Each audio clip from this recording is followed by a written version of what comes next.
Yo, yo, yo, what's going on, y'all? How are we doing, ladies and gentlemen, boys and girls? I hope you guys are having a beautiful day or a beautiful night today, depending on when y'all are watching this. The Dodgers got a really good win on ring night, baby. Let's go. First of a major three-peat.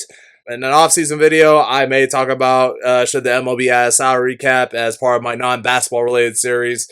But it's only going to be the very few series or very few videos that I will do that doesn't talk about the NBA and what's going on. But yeah, let's go Dodgers, baby. But speaking of things that are going on in the NBA, we got to talk about the Houston Rockets because they've been the talk of the town or so within the last 3-4-ish games, especially with a lot of YouTubers talking about how they are collapsing and imploding right before our very eyes, and how the Kevin Durant trade from June of last year is aging poorly right before our very eyes, especially with their loss against the Minnesota Timberwolves last night, or a couple nights before, again, depending on when y'all are watching this.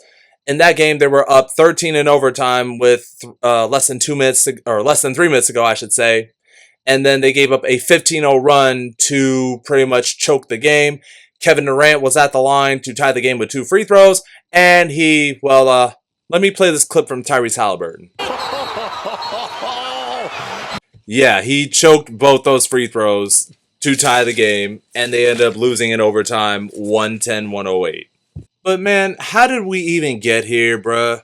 How did we go from at the beginning of the year talking about how they could be the potential threat to Oklahoma City or to knock off the OKC Thunder to represent the Western Conference in the NBA Finals to now, I don't know if they're good enough to make it out of the first round. This past August, I made a video talking about my thoughts on the Kevin Durant trade. Yes, I know that trade occurred on June 22nd of 2025. In that video, I said May 22nd, so my fault if y'all see that video. I accidentally said May 22nd instead of June 22nd. That was the day of Game 7 of the NBA Finals.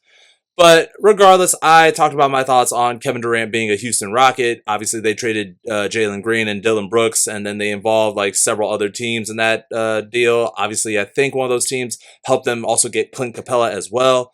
And I mainly expressed some positive things about KD going to Houston. I talked about how the half-court offense could potentially look better with Durant on the squad because that was one of their main struggles in the 2025 playoffs last year against Golden State. Golden State ran an excellent half-court offense, whereas when the Rockets were not pushing the ball with Jalen Green and Dylan Brooks, their offense went stagnant and they struggled mightily. And I thought adding Durant would at least give them a bona fide scorer to help them in the half court. Now it's just like their offense is pretty much the same as last year. Now it doesn't help that I made that video literally a week before Fred VanVleet tore his ACL, and that was a huge blow for them because he was the guy that brought a lot of stability and a lot of veteran leadership to that Rocket team, especially at the point guard position. Now, when he went down, they had none of that going on. However, when I made that video in August of last year talking about KD and the Rockets, I also acknowledged that there is a lot of drawbacks with adding KD to the squad. I referenced an article that mentioned David Aldridge, shout out David Aldridge, and the NBA 2K legends that, know how much of a legend he is, even though we skip most of his pregame stuff just so we can just, play the game, man. But in that article, he suggests, I think it was from Newsweek.com. I'm not too sure. I have to rewatch that video again. I believe it was Newsweek.com when they talked about the Rockets. But regardless, he suggested that Kevin was going to be a ball stopper in an offense that really didn't have much ball movement last year. And they relied heavily on Şengün pick and rolls, whether that was with Fred or Jalen Green.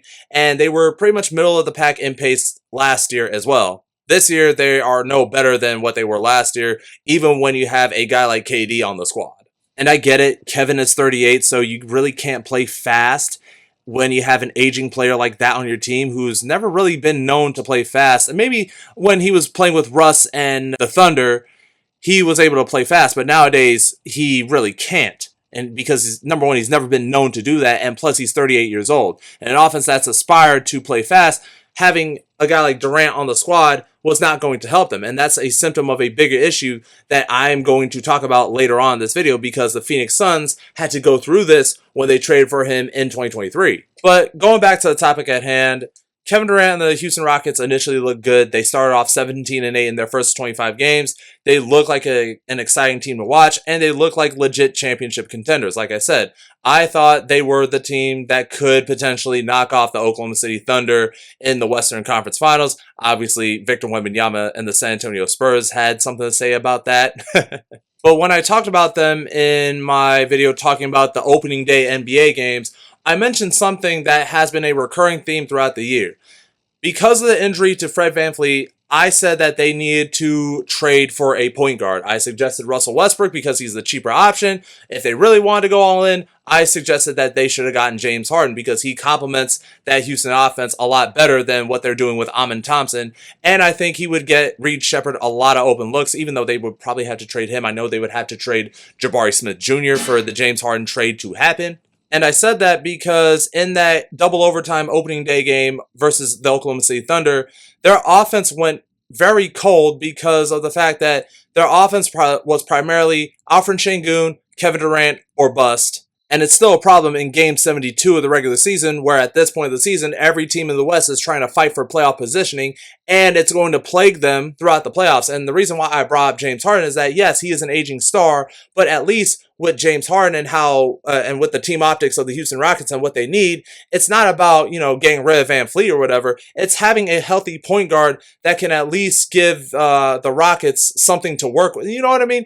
Giving the Rockets a point guard to work with until Fred comes back for the 2026-27 season. And nowadays, the vibes in that Houston locker room is not great, especially with the KD burner accounts. Obviously, everybody knows about the KD Twitter gate scandal or DM gate, whatever you call it. Basically, he dissed all of his teammates from the past and present. He dissed Draymond Green. He dissed Steph Curry. He called Russell Westbrook a triple-double crackhead or something like that. YouTube, don't demonetize me if I ever get monetized. Don't censor me for that. But basically, he was dissing all his teammates, and he called out Alfred Şengün and Jabari Smith Jr., basically calling them low IQ teammates that don't know how to play basketball, essentially. And because of those things, it's becoming more and more obvious that the Houston Rockets do not like playing with each other. And I highly doubt any of them want to play with KD because KD is making it about me in the offense. And especially after the KD burner scandal, whatever you call it, they have been 10-8 since the All-Star break, and they have lost 6 of their last 10. A lot of those games have been very winnable. For example, they lost a game to the Chicago Bulls. They were down 22. They tried to make a comeback, and they lost that game. They were up 13 in Minnesota, like I said, in overtime with 2 minutes and change to go. And they somehow lost that game because they just stopped playing and they just gave up a 15-0 run. Now, let me ask y'all this, man. Does that sound like a team that likes playing with each other? Does that sound like a team that is on a mission to win a championship? If that sounds like a team that's on a mission to win a championship, then damn, my Dodgers look hella stupid right now. And here's the thing too, bruh. The Suns did the same thing in 2023, like I said. They traded Mikal Bridges, they traded Cam Johnson because they thought Durant was going to help them win a title. And yes, they did look good for a while with Chris Paul and Devin Booker and DeAndre Ayton, but it ultimately was not going to last because Book and KD both needed the ball. While yes, they look like they can coexist with each other, it was never going to work, especially since the Suns also traded more of their assets for Bradley Beal, and that season was a bust as well because not only they got swept in the first round in 2024 by the Minnesota Timberwolves, I forgot to mention in 2023 they got outed in 6 games by the Denver Nuggets, who would go on to win the championship, and then last season, 2024-25, they didn't even make the freaking playoffs, bro. And it looks like Houston's starting to face those same consequences that the Suns did because if you look at the Suns, they had to retool their team from scratch because they messed up trading Mikal and Cam to Brooklyn just for KD. And even more so, they traded Chris Paul and Landry Shamet to Washington to get Bradley Beal. And even after all that, no Karl Anthony Towns, it looks like the Suns are going to win that trade, not necessarily because of Jalen Green, because again, he's the same player that he was with Houston, but because of the fact they got Dillon Brooks.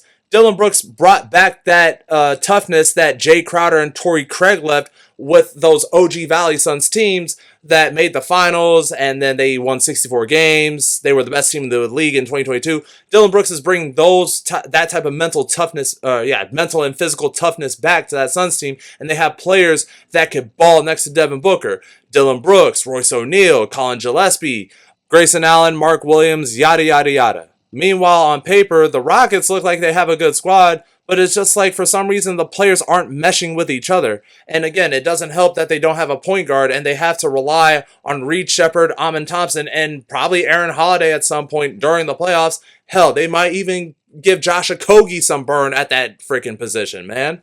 And this is an indictment on Ime Udoka because his rotations are very questionable at best. And for a lot of Houston fans, it's very, very freaking head scratching, bruh. Because obviously the whole Amon Thompson at the point guard situation, obviously that's not totally Ime's fault given the situation with Jalen and Dylan going to Phoenix as part of the KD trade and then Fred VanVleet going down with injury. But I feel like it still would have been an issue because who is their backup guard to Fred VanVleet? Reed Shepard? Yes, he's good, but he's more of a Peyton Pritchard-like player. He's not a playmaker naturally. He is just a bucket getter. And he's very good at doing that. And that's not a shot at Reed Shepard nor Peyton Pritchard, but that role suits Reed Shepard best. He is not a natural playmaker. More so, he's a playmaker by committee. And for a coach that preaches defense, his team hasn't looked great defensively at all the last couple weeks or so. I mean, come on. They gave up 145 points to the Spurs. Obviously, no shame in losing to that team because they are number 2 in the West for a reason. And Victor Wembanyama is a bad man. But if you are as good of a team as you say you are, you shouldn't give up that many points to that team. They give up 124 to the Lakers. They give up 129 to the Nuggets, etc., etc., etc. Now, I'm also reading this off an article from the Yardbarker where it says, in the 15 games since the All-Star break, the Rockets ranked number 16 in defensive rankings, 11th in opponents' points per game, and 20th in opponents' three-point shooting percentage, and 17th in opponents' field goal percentage overall. What it tells me, and I saw it plenty of times just in the highlights alone in that Minnesota game and in the Lakers game, the Rockets look so unfocused on the defensive end because they either A, struggle to get back, or B, allow their guys, especially KD, Şengün, even sometimes Amon, who is a great defender, he can even get blown by. You know what I'm saying? And it can allow the floor to open up because a guy has to help from the weak side and they kick it to the corner for an open three or the wing for an open three. So not only the Rockets are allowing dribble penetration, which allows open threes, they also struggle with getting the heck back on defense. And I should have talked about this earlier, but another issue with them is because of the fact their offense stagnates so much, they fail to close out games. I mean, come on. Not only they lost to the Chicago Bulls, they also lost to a G League Warriors team who lost Jimmy Butler for the season with a torn ACL. Steph is going to come back, but he's been out for a while. And then they just lost Moses Moody to one of the more gruesome knee injuries I have seen. And if you take all this into account, bro, they could realistically fall into the play-in tournament, especially if the Phoenix Suns go on a crazy hot streak to end the year. Like, Running Back NBA talks about this on his channel. The Suns will have to go 7-2 in their remaining 9 games, and then the Rockets will have to play under 500 ball. That could realistically happen if you look at their schedule. If you look at their remaining 10 games or so, they face the Grizzlies, they face the Pelicans. Both of those teams are tanking. They face the New York Knicks, which I think it might be a loss because the Knicks, even though they haven't been playing great themselves, I think they are better than Houston. The Bucks are a disaster. They should win that one. They should beat the Jazz, who are tanking. They've lost to the Warriors in Houston, so that's not going to be an easy game by any means. The Suns are obviously a tough team. I feel like they're going to lose to them. The 76ers, they actually might win that game because the 76ers are kind of a wild card. And then they face the Minnesota Timberwolves, which that game is also going to be important because they want to get good positioning in the West as well. And then they round up their season facing the Grizzlies in Houston. More likely that it'll be a throwaway game because I don't anticipate any of the stars playing. So they do not have a cakewalk schedule by any means. But enough about that. I want to say this quickly about Kevin Durant before I let all y'all go. I lost a lot of respect for Kevin Durant throughout the years. Obviously, I gained a lot of respect for him back when he came back from his Achilles tear in 2019 and he played great in 2021. But now it's just like a lot of people know he's a selfish, entitled a-hole. But I feel like with these recent tweets about, or not recent tweets, recent DMs about how, Şengün and Jabari, they're your, the stars of the future or what have you, even though he's on the team himself, and he should say, we have a future right here with Şengün and Jabari or whatever. But it's obviously a pattern because he didn't get along with Russ when it mattered most, Russell Westbrook, which is why they blew a 3-1 lead in the conference finals. He didn't really get along with Steph, and he even made he made a DM taking shots at Steph. We obviously saw the heated exchange between him and Draymond Green a couple years ago, or not a couple years ago, a few years ago in Durant's last season with the Golden State Warriors, where Draymond called him the B word, and Kevin Durant was just like, F y'all, I'm going to make my way to Brooklyn. He didn't like it there, essentially, when it mattered most. He gets traded from there. He goes to Phoenix. Phoenix imploded right before our very eyes, and it was going to be a disaster from the beginning, and the Nuggets and the Timberwolves made sure it was so. This season is an indictment on Kevin Durant because there is a reason why he's bounced around the league for as great as he is, because he's obviously never been a leader. But now it's just that he's just a selfish egomaniac that makes everything about him, which is why I personally have lost all respect for KD. And rest assured, he's going to do it again. Now, obviously, James Harden has had that same issue, and I bring up James Harden because I mentioned him at the beginning of the video.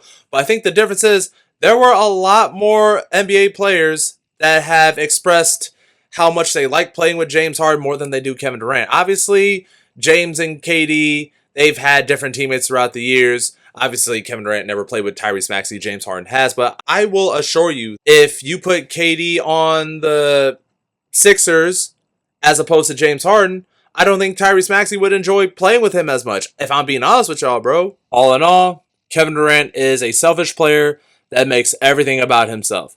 But let me leave it to y'all in the comments. Do you guys think KD and the Rockets have enough to turn their season around? Do you guys think that, this is just an overreaction, they could turn it up during the playoffs?